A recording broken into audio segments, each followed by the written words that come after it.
యేసుక్రీస్తు నామములో బెతస్తా విడుదల పరిచర్య తరపున మీకు ప్రేమపూర్వకమైన వందనాలు. ఈ దిన వాక్య ధ్యానము. యెహోవాయే జ్ఞానమిచ్చువాడు. సామెతల గ్రంథం 2వ అధ్యాయం 6వ వచనం. మనకు జ్ఞానం ఎక్కడ దొరుకుతుందో అక్కడనే వెదకాలి. వేదాంతులు రాసిన గ్రంథాల్లో కాదు, ఎవరి దేవుళ్ళను గురించి రాసుకున్న గ్రంథాల్లో కాదు. ఏకైక నిజదేవుడు బైబిల్లో కనిపించే యెహోవా దేవునిలో మాత్రమే ఈ జ్ఞానం దొరుకుతుంది. జ్ఞానాన్ని ఇవ్వగలిగేది ఆయన ఒక్కడే.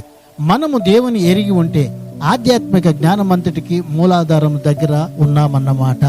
దేవునిలో పరిమితి అంటూ లేకుండా జ్ఞాన వివేకాలన్నీ ఉన్నాయి. మనము ఆయన్ను ఎరగకపోతే మనకు వేదాంతాలన్నీ తెలిసినా లోకంలోని జ్ఞానమంతా మనకున్న ఆధ్యాత్మిక జ్ఞానంలో ఒట్టి పామురులమే. ఆయన జ్ఞానమునకు మితి లేదు. ఆయనలో ఉంటే, మనము ఆయనతో ఉంటే ఆయన జ్ఞానాన్ని పొందుకుంటాము. ప్రార్థన.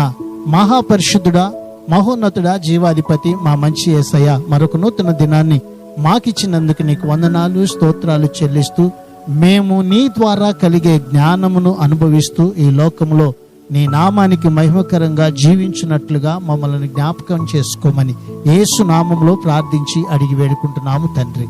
ఆమెన్.